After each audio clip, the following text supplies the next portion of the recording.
biokimia pada sistem pencernaan. Banyak sekali biokimia yang terjadi pada saat kita makan sebenarnya sampai dia menjadi feses. Jadi perjalanan makanan dari masuk ke mulut sampai dengan keluar lagi itu yang akan kita pelajari. Ada yang tahu apa aja enzim pencernaan? Kira-kira? Saya nggak ada kuis ya, tapi ada tugas. Mungkin besok dikumpul, paling lambat besok jam 10 pagi. Saya sudah terima di email. Ada yang tahu? Sebut aja apa enzim yang kalian tahu. Paling utama ya kayaknya. Kalau kita makan kan prosesnya banyak ya, mulai dari mulut. Di mulut itu sendiri banyak proses dan enzim keluar. Kemudian pencernaannya masuk ke dalam taring atau laring.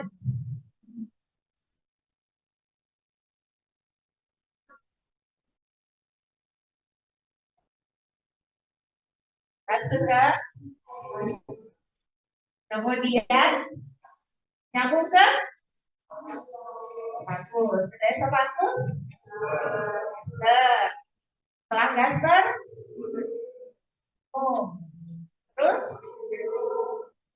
terus lagi bawakan sender dulu. Kemudian sender ada di tengah. Maksud saya yang depan. Dalam malah belajar. Proses pencernaan itu sendiri secara alamiah jadi bentuk yang diabsorpsi. Jadi makanan yang kita makan itu diolah sedemikian rupa sehingga bisa diserap oleh tubuh kita. Tadi jadikan nutrisi dari makronutrien ke mikronutrien. Ya, kita makan bentuknya kan masih besar-besar ya, nasi ayam, masih bentuknya tidak kecil gitu, di mana mau diserap dan masuk ke dalam pembuluh darah. Setelah terjadi proses pencernaan. Jadi ada beberapa enzim. Kalau protein dia akan diolah oleh asam menjadi asam amino. Ya, enzim ini akan mengkatalisasi hidrolisis. Jadi makromolekul. Nah, dari protein kalau karbohidrat itu menjadi monosakarida hasil akhirnya ya. Kemudian kalau lemak itu menjadi trigliserid. Bisa berupa gliserol dan asam lemak. Kemudian juga bisa vitamin dan mineral. Mekanismenya sendiri itu menghomogenisasi dan pencampuran nutrisi, kemudian sekresi enzim, jadi hidrolisis makromolekul tadi, kemudian ada sekresi elektrolit dan asam basa, kemudian sekresi asam empedu, absorpsi dari molekul nutrisi dan elektrolit, kemudian transportasi molekul-molekul tersebut. Aktivitas yang terjadi itu yang pertama ingesti, propulsi, digesti, absorpsi, dan eliminasi. Jadi pertama masuk dulu, kemudian diolah, ya, kemudian dipecah-pecah, dikeluarkan dulu si enzimnya tadi, pecah-pecah, protein tadi menjadi asam amino, karbohidrat berubah menjadi monosakarida, gitu ya, dan akan terjadi absorpsi. Jadi yang dibutuhkan oleh badan kita itu akan diserap. Terakhir eliminasi, yang tidak dibutuhkan, sisa-sisa itu akan dibuang.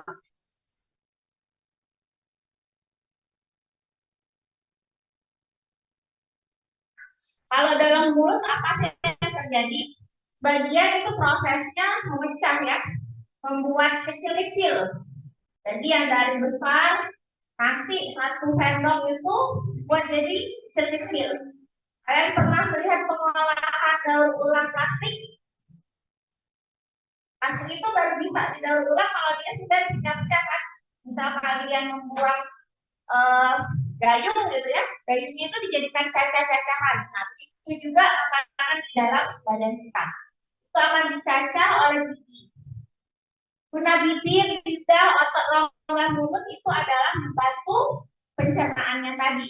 Jadi membantu si gigi biar makanannya. Bayangkan kalau itu kita tidak punya otot mulut, giginya nggak bisa gerak kan. Kalau kita tidak punya lidah, cuma satu tempat aja, misal cuma di kanan, di kanan aja terus, rusak kamu giginya. Lidah membantu membolak balikannya ke kanan ke kiri kayak misal itu ya, muter. Misal itu kan nggak berputar satu arah terus terus. Oh chopper masih satu arah. Kalau chopper itu akan muter seret.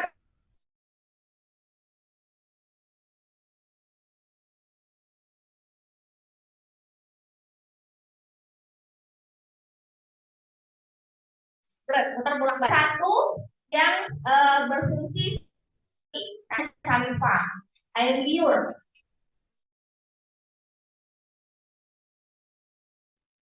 Air liur itu berguna untuk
oke, kami terkeluar. Apakah sudah terlihat yang di Zoom? Terlihat, Dok. Terlihat, Oke. Dok.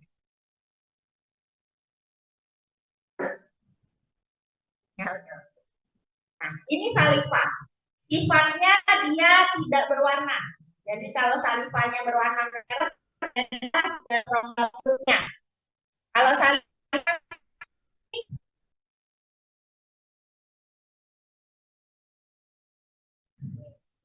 jadi saliva itu tidak berwarna.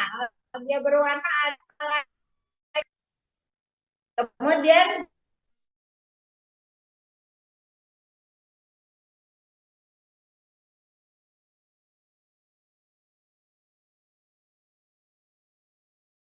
polutan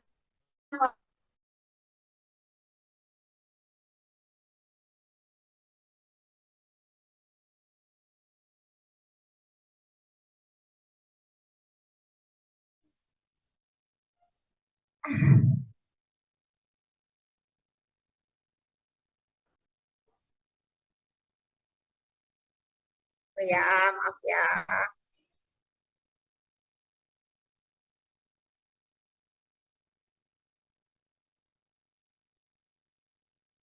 Bentar ya, sudah terangkat.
Mau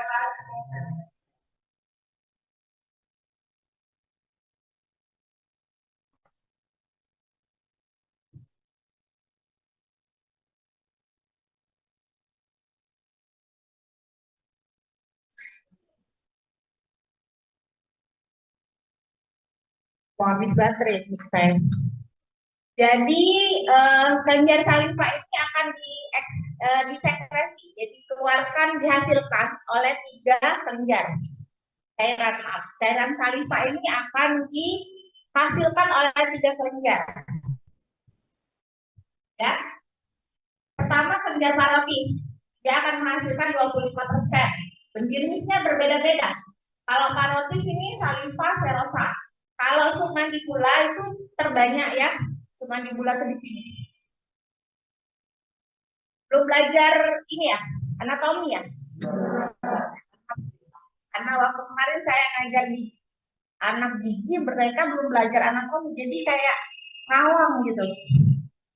Ngajarnya nggak tahu itu posisi yang mana. Kali ini sudah bisa membayangkan ya, bagian mana yang akan mengeluarkannya. Jadi kalau submandibula itu 70%, tapi jenisnya serosa dan mucosa. Jadi ada 2 jenis. Dan terakhir sublingual yang ada di bawah lidah. Kalau kita galak suka apa? Kalau asam itu keluarnya di bawah lidah kan? Melihat makanan asam itu persepsinya keluar saliva yang di bawah lidah kan? Paling sering ngomong aja saya keluar lidah di saliva ya. Jadi dia cuma 5% sebenarnya. Tapi lumayan sering kalau misal terangsang sesuatu makanan atau membayangkan makanan tertentu, dia akan lebih banyak mengeluarkan di bawah lidah. Ya.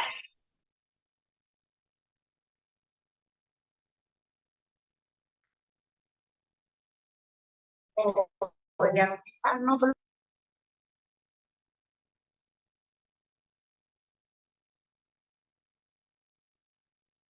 Oke. Susunannya apa sih yang ada di dalam saliva dan apa saja sebenarnya fungsinya? Yang paling banyak air, karena bentuknya cair, pasti akan lebih banyak air di dalamnya, 99,5%. Berfungsi sebagai pelicin rongga mulut. Jadi airnya ini akan memberikan cairan. Kalau kita makan makanan kering kan, tahu-tahu basah aja makanannya. Itulah guna air yang ada di dalam cairan saliva. Kemudian mukus. Mukus itu adalah cairan yang lebih kental. Ya, mukus inilah yang membuat konsistensinya cenderung agak lebih kental. Dia akan melumasi bolus dan saliva. Jadi buatnya agak lengket. Jadi setelah kita mengunyah, ya, kalau makanannya kering dia akan terbasahi oleh air saliva, kemudian akan agak apa ya? Kayak kalau nasi dibenyek itu jadinya agak lengket ya, keluar pakinya gitu. Nah itulah bolusnya itu jadi kayak gitu. Kemudian enzim. Nah ini yang akan kita pelajari kan. Enzimnya itu yang keluar adalah amilase dan lipase yang kalian sebut tadi. Amilase ini akan menghidrolisa ya, mengolah fatty dan glikogen menjadi maltosa. Jadi gunanya untuk karbohidrat ya dan glukosa. Jadi dia akan mengeluarkan rasa manis. Perlu garam, Cl, HCl, NaCl ya untuk aktivitasnya. Jadi kalau makanan kenapa akan lebih enak bila dikasih garam? Karena begitu masuk ke dalam mulut ada fase. Begitu ada garamnya dia akan berfungsi lebih memaniskan makanan itu. Nasi itu hambar kan? Tidak ada rasanya. Tapi begitu kita makan, kita kunyah, kenapa dia menjadi manis? Karena di dalamnya ada glukosa kan, ada karbohidrat yang akan berubah menjadi maltosa tadi akibat dari pengolahan oleh enzim amilase. Ya, meskipun nasi itu tidak ada garamnya di dalamnya, tapi kan kalau kita ada garamnya. Kemudian kalau lipase itu disekresi oleh kelenjar Epstein. Lipase ini untuk ke lemak. Ada natrium juga, kemudian lisozim sebagai desinfektan yang dokter bilang tadi. Jadi makanan kita itu tetap akan ada terlindungi ya, ada desinfektannya. Kalau misal dia bakteri terkontaminasi bakteri di dalam mulut tuh sudah disaring dulu gitu. Udah ada antibakterinya sebagian, meskipun tidak terlalu kuat dibanding digaster. Kemudian untuk ekskresi, kalau kita minum alkohol atau morfin itu ekskresi di sana, jadi akan keluar. Itulah kenapa kalau orang-orang yang minum alkohol ya, minum minuman keras, kalau dia selesai minum keluar bau kan, nah lengketnya di salivanya itu nempel di sekitar rongga mulut karena selalu ada air saliva di dalam mulut kita, dia akan keluar. Kalau cuman keluar aja dari dalam keluar gitu ya, itu kan tidak akan bertahan kalau tidak ada sesuatu yang menyakitkannya di mulut. Ya, jadi orang minum minuman keras itu akan bisa dideteksi dengan kadar alkohol di dalam mulutnya itu. Kemudian juga ada ion-ion ya. Faktor yang memicu dari sekresi saliva yang pertama adalah saraf parasimpatis. Ya, di mana dari saraf parasimpatis ini berasal dari nukleus salivarius pada batang otak. Nanti ada gambarnya. Kemudian kalau makanan kering atau asam itu lewat saraf sensori. Jadi kalau kita, bahkan kalau misalnya saya omongin, wah so ini laju bayi menurut kamu. Makanan asam, misal kalian makan mangga muda, baru membayangkan saya ngomong aja kalian udah keluar ya sedikit air salivanya, itu lewat sensori. Kalau yang nggak pernah makan mangga muda kan biasa aja, ya. Apa itu memori? Rasa itu memori deh, ya. Kalian berdua misalnya, ini berdua, satu nggak pernah makan durian, sering makan durian, punya ada rasa durian itu. Misal saya mau, pasti langsung ya, sensori kita langsung mikir, durian itu rasanya seperti ini. Pasti mikirnya, dan itu tidak enak. Gitu. Mulutnya itu langsung tahu gitu ya. Gitu. Kalau yang nggak suka makan pasti langsung gue gitu. Nggak suka adanya, langsung mau muntah. Gitu. Kalau yang suka kayak makan. Nah, itu lewat saraf sensori. Nah, baru melalui jarak dari nukleus salivarius pada batang otak. Jadi dari agak lebih panjang dibanding yang parasimpatis tadi. Yang menghambat sekresi saliva adalah saraf simpatis. Oh, nggak ada ya gambar. Oke, nanti terakhir ingetin dokter liatin gambar tadi ya. Ini ada 74 slide. Apakah kita bacakan semua? Mekanisme pencernaan. Nah, yang tadi kan mekanik ya. Mekanik dan kimiawi. Mekanik dari gigi dan lain-lain tadi. Kemudian kimiawinya lewat saliva di mulut. Masuk sekarang. Lewat laring, bukan faring. Ya. Lewat sekresi lambung. Dia masuk ke sekresi lambung, kemudian motilitas atau gerakan dari lambung. Ya, lambung itu kan akan bergerak ya, peristaltik nama gerakannya. Dia akan bergerak sendiri ya. Kemudian pengosongan lambung, jadi masuk dulu, kemudian mengeluarkan semua enzim-enzimnya, digerakkan, jadi mekaniknya lewat gerakan masuk ke duodenum. Untuk sekresi lambung itu ada namanya gastric juice atau cairan dari lambung. Kalau orang GERD atau mah ya suka keluar kan ngomongnya, ya dok saya ini sakit asam lambung. Nah inilah gastric juice-nya. Kalau dia GERD balik lagi ke atas.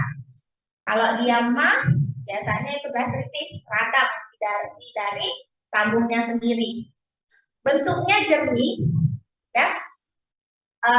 Cairan yang jernih, warnanya beda dengan saliva tadi, kuning muda. Ada yang pernah muntah? Pernah merasakan muntah? Ada yang nggak pernah muntah? Saya pernah merasakan fase muntah itu tidak satu kali seumur hidupnya ya. Kalau kita muntah, makanan yang baru kita makan aja udah berubah bentuk kan? Diikuti dengan ada cairan lengket-lengket kuning pasti. Dan baunya khas sekali. Ya kalau orang yang sensitif, ada satu yang muntah, dianya ikut mau muntah. Itu suami saya. Saya hamil, saya muntah, suami saya tidak pernah bisa bantuin di suami saya. Karena kalau dia mencium bau dari gastrikus itu, dia mau muntah. Jadi hebohan dia muntahnya dibanding saya. Nah, ada yang tipe kayak gitu. Jadi bau dari gastrikusnya ini, atau cairan dari lambungnya itu tadi, itu bikin dia terangsang. Nah, saraf sensorinya kan yang yang aktif ya. Oke. Agak banyak nih dibanding yang tadi. Tadi 1 sampai 2 liter kan. Kalau saliva, kalau cairan lambung itu 2 sampai 4 liter. Dengan pH 1 sampai 2. Beda sekali ya. Sangat asam. Boro-boro mau hidup bakteri di sana. Tangan kita aja bisa putus. Tapi kenapa kalau pas keluar nggak apa-apa? Waktu keluar kan nggak ada apa-apa tuh.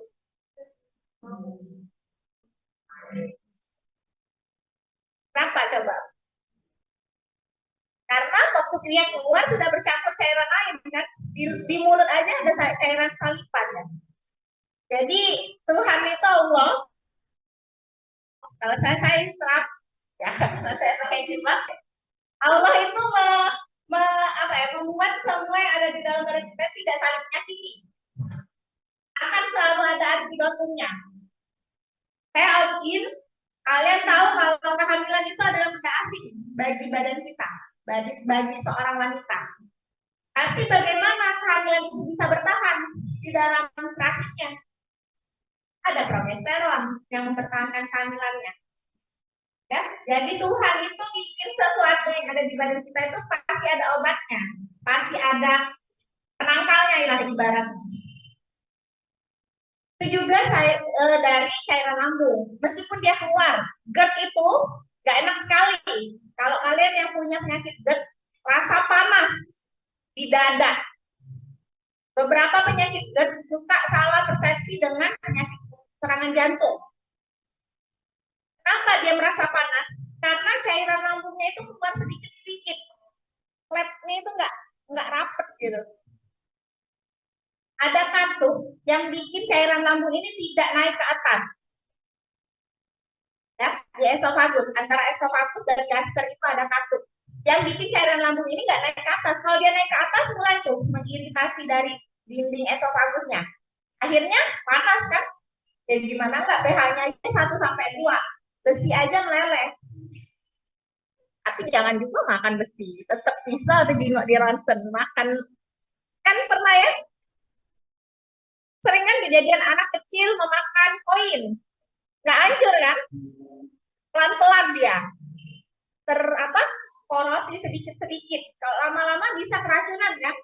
Makanya kan. Nah, ini adalah susunannya. Tetap air menjadi yang paling utama, 97 sampai 99%. Kemudian ada habisnya kan dua-duanya habis. Ada yang bisa bantu hubungin adminnya. Sudah. Sudah. Satunya juga nggak hidup.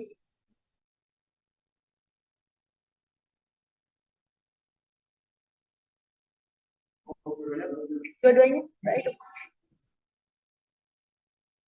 Suaranya dari mana ya? Dari mic ya? Yang di depan nggak? Nggak kayaknya ya. Kita tunggu ya.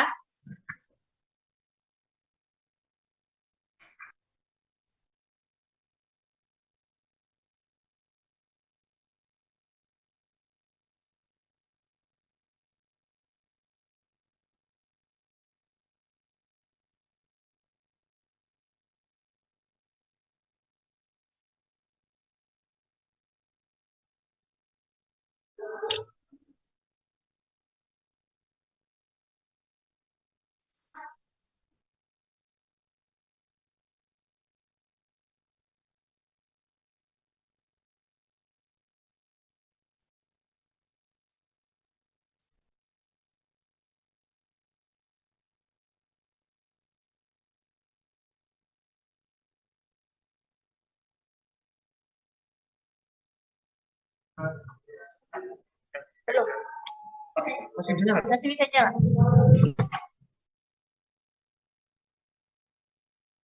Tes, tes. Yang di Zoom terdengar? Terdengar, Dok. Oke. Duduk aja, kayaknya banyak ya. Jadi yang bikin asam itu apa? HCl, ya, asam klorida. Kemudian enzim yang ada di dalam, enak ternyata dulu. Enzim yang ada di dalam daster itu namanya pepsinogen, renin, lipase, dan katepsin. Ya.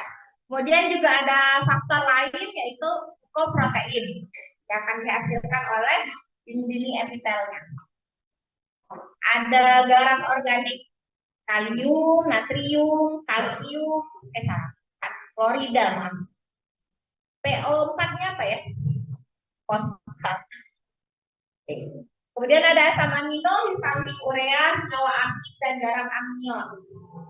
Amonium. Anion dari ini dong. Fungsinya yang paling utama sebenarnya melarutkan makanan. Di mana dengan pH 1 sampai 2 itu bisa melarutkan makanan. Jadi ada beberapa makanan yang larut dalam air. Itu bisa langsung masuk ya. Kalau yang nggak larut dalam air ya nasi kita itu nggak larut dalam air kan. Hanya bisa tercacah saja di mulut. Masuk ke dalam lambung, dia akan hancur. Kemudian merubah makanan yang tadinya basah. Kalau di mulut kan dia netral ya, saliva itu kan netral. Nanti itu masuk ke dalam lambung, dia akan jadi asam. Dan berfungsi sebagai desinfektan, karena tidak akan ada bakteri yang bisa hidup pH 1 sampai 2. Kemudian membantu membuka kantung pilorus dan beberapa menghidrolisis dari disakarida. Melembutkan makanan ini sebenarnya cuma tinggi ya, dengan merubah makanan tadi bentuknya. Jadi melembutkan makanan sehingga mudah dicerna oleh enzim, menstimulasi duodenum untuk sekresi empedu dan pankreatikus. Kemudian merubah Fe menjadi Fe2, ya pH-nya akan turun.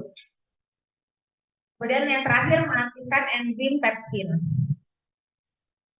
Sumbernya dari mana sih?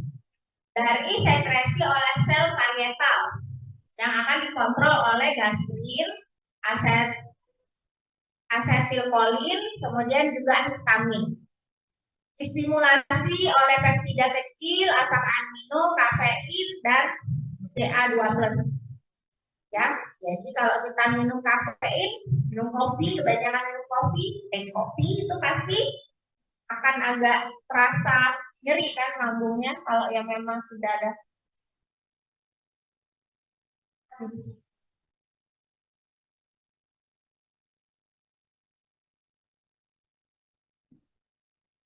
Nah, dia akan membantu asam dari asam duodenum dan lemak duodenum. Jadi ada sumbernya nggak cuma dari gaster, tapi juga dari duodenum. Vitamin ini itulah obat-obat antihistamin yang diberikan. Jadi dia akan menghambat sekresi dari bulan nanti berantem beneran. Awalnya kayak gini aja, terus udah berdiri nanti tahu-tahu. Ya, kalau antihistamin itu jadi salah satu sumber yang memproduksi dari HCl ini tadi.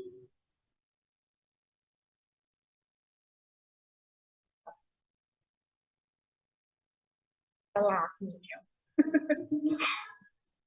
ya. Bagaimana bila terjadi gangguan dari asam klorida tadi di lambung? Kalau tidak ada klorida itu namanya aklorhidria, di mana tidak ada produksi dari asam lambung, gastric juice-nya. Jadi pH-nya itu nggak jadi 1 sampai 2, tapi dia netral. 6,5 sekitar itu. Akhirnya pasiennya akan menjadi pernisiosa, atrofi dari mukosa gaster, dan anemia defisiensi Fe berat. Karena di lambung inilah Fe akan berubah menjadi zat yang dapat diserap oleh tubuh. Ya. Kalau hipoklorhidria itu sekresi asam lambung di bawah level normal, mana pH-nya lebih dari 2. Akan didapatkan pada pasien-pasien kanker lambung, konstipasi kronis, appendicitis kronis, gastritis kronis, anemia sekunder, TBC, hipertiroidisme. Kalau itu sekresi asamnya lebih dari level normal pada pasien-pasien dengan ulcus duodenum atau ventriculi, kolesistitis. Kalau kolesistitis itu berarti radang pada kantung pedu. Kalau kolelithiasis, asis ya, itu ada batu. Kalau ini radangan dan paratiroid. Nah, produksi dari pepsin. Kemudian yang selanjutnya pepsin. Kalau tadi HCl ya. Pepsin ini akan diproduksi oleh chief cell dan sel-sel mukus fundus sebagai pepsinogen yang inaktif. Dari pepsinogen ini akan bereaksi dengan hidrogen menjadi pepsin aktif. Atau juga bisa pepsin dia berubah sendiri gitu ya, autokatalis. Gunanya yang paling utama adalah untuk mencerna protein. Ya. Enzim berguna untuk mencerna protein. pH optimalnya untuk hidrolisis proteolisis kurang lebih 0,8 sampai 1. Jadi di bawah 1 ya. Bekerja hampir pada semua protein. Jadi semua protein bisa diolah oleh pepsin. Pemecahannya jadi kalau dari protein jadi proteosa dan pepton.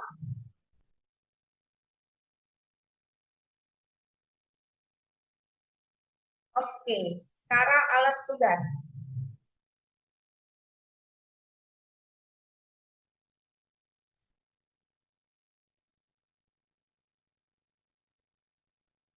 Bikin di Word bagaimana enzim merubah makronutrien. Misal dari karbohidrat menjadi apa? Protein menjadi apa? Ini udah ada, slide ini udah ada 1. Kalian harus menemukan dari 74 slide ini. Bikin sendiri, jangan contekan. Ya, nggak ada waktunya juga. Kalau nggak ada terpersempit nanti. Jam 12 malam. Yang di Zoom bisa dengar tugasnya untuk besok? Yang mau dikumpul sampai besok? Bisa dong. Bisa ya? Jelas ya? Jadi kalian rangkum sendiri. Gunanya buat apa rangkum? Kalau saya kasih soal, apa-apa, kalian baru baca sekarang, baru dengar sekarang kuliahnya, pasti bingung. Kalau ini kalian akan dapat rangkuman sendiri. Oh, kalau karbohidrat itu nanti berubahnya ini oleh enzim ini. Nah, di slide ini udah ada 1 kan? Protein oleh pepsin akan berubah proteosa dan pepton. Nanti kalau proteosanya ini ada enzim lain yang berubah jadi bentuk lain. Lanjutin aja dari protein, dari pepsin, jadi proteosa pepton. Kemudian dia berubah jadi apa? Kayak kalian bikin chart itu loh. Ya. Ada berapa semua mahasiswa? 200? Berapa? 230-an. Nak periksa itu berarti. Oke. Kemudian renin atau nama lainnya chimosin. Ya, ini adalah enzim yang mengubah koagulasi susu pada proses pencernaan bayi. Biasanya kalau dewasa agak berkurang atau tidak ada malah. Ya, jadi ini ada di susu. Slide-nya nanti saya kasih. Tapi harus dilihat tuh. Oh, ini slide di sini ada. Ini slide di sini ada. Kalian biasa jadi melihat semua kan, memperhatikan. Kalau enzim lipase, tadi yang disebut apa lipase kan? Oke. Lipase ini banyak di lingual kan? Aktivitasnya pada lambung ini rendah, ya, mencerna 10% triasil gliserol. Lebih aktif pada yang punya asam lemak rantai pendek. Oke. Faktor apa saja yang memicu sekresi? Pertama, mekanisme dari kerja saraf. Ya, seperti yang saya contohkan, kalau kita menyebut makanan sesuatu, saraf kita langsung ngebaca dulu, oh ya makanan ini. Misal dari mata atau dari telinga, saya ngomong makan es krim. Udah terbayang kan apa yang akan kalian dapatkan sensasi. Itu juga kalau kita melihat, oh ini es krim. Yang akan saya dapatkan seperti ini. Mulai dari masuk mulut, rasanya, sampai dengan masuk ke dalam badan. Jadi mekanisme dari sistem saraf. Hormon, kemudian histamin, kayak nikotin, pilokarpin, nikolil, dan prostigmin. Itu bukan kalian aja yang bingung. Saya aja baca ini udah lama nggak ber... Jadi ini kelas pertama saya untuk blok 7 untuk ngajar karena saya baru ya. Faktor penghambat sekresinya asam amino, hiperglikemia. Jadi kalau misal orang-orang DM kecil manis itu akan berkurang dari sekresi enzim-enzim yang saya sebutkan tadi yang ada di lambung, ya. Kemudian juga lemak, ya kalau jadi terlalu gemuk, jadi akan berkurang. Efeknya gimana? Penyerapan nutrisinya akan tidak baik kan? Akhirnya masuk ke dalam badan juga tidak sehat, jadi tidak bagus gitu ya. Kemudian enterogastron, atropin, dan urogastron. Kalau bingung, tugas kalian mencari sendiri apa sih artinya itu. Regulasi sekresi dari gaster itu dikontrol oleh hormonal. Nah, ini yang tadi saya sebut. Hormonal gastrin ini memacu sekresi enzim dan HCl. Kalau estrogaston ini lawannya dari gastrin. Jadi antagonisnya. Dia hormon di intestinum tenue. Ini di bawah sedikit dari gaster ya. Memacu tiga fase. Fase sefalik, gastrik, dan intestinal. Nah, banyak gangguan kita hari ini.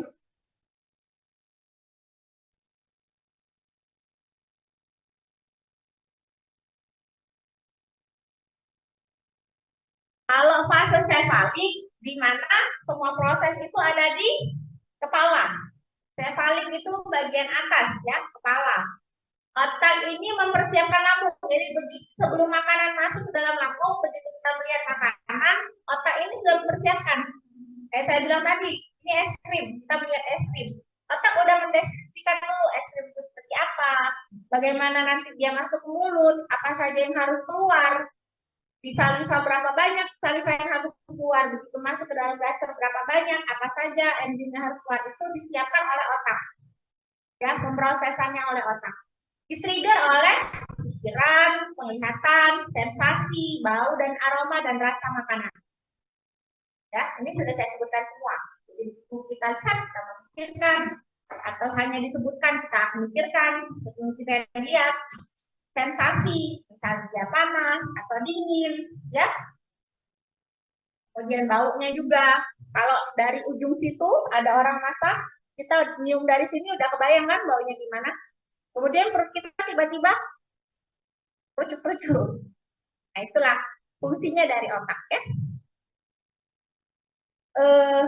Mekanismenya dari hipotalamus kemudian ke nervus vagus. Dia akan memproduksi HCl, akan meningkat HCl-nya. Karena dia mempersiapkan HCl tadi, mempersiapkan makanan yang akan masuk. pada fase gastrik ini sekresi ion HCl H+ oleh sel parietal, di mana ada perubahan CO2 bercampur dengan H2O menjadi H2CO3, kemudian memisah jadi H+ dan HCO3. Kemudian pengaktifan dari pompa ion Cl ke umen dari plasma darah. Jadi kloridanya ini dari darah, kemudian ketemu nih sama hidrogen yang keluar dari sel parietal. Beda sumber jadinya. Kenapa tiba-tiba ada HCl? Inilah sebabnya. Satunya dari darah, satunya dari sel. Ya. Makanan ini akan meningkatkan sekresi dari gastrin.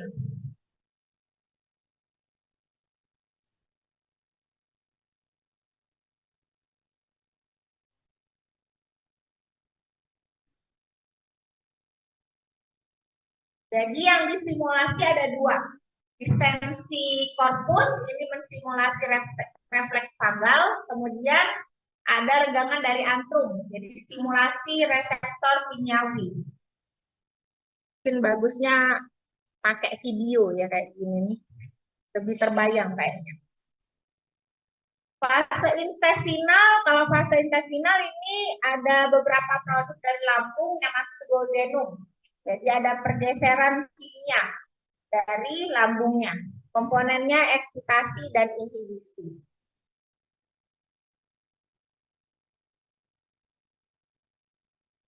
Kalau eksitasi yang keluar asam dan CYP. Jadi akan mengeluarkan hormon enterogastron, sekresin, DCK, VIP, vasoaktif intestinal peptide, kemudian gastric inhibitor peptide. Aspek inhibisi berupa hormon enterogastron menghambat sekresi getah lambung. Yang saya dipanggil dari dekanat. Kita stop dulu sampai sini. Persiapan sholat, nanti jam 12:30 masuk lagi. Ya. Saya cukupkan dari sini sampai di sini, nanti selanjutnya 12:30 ya yang di Zoom. Sholat dulu aja. Wassalamualaikum warahmatullahi wabarakatuh. Waalaikumsalam.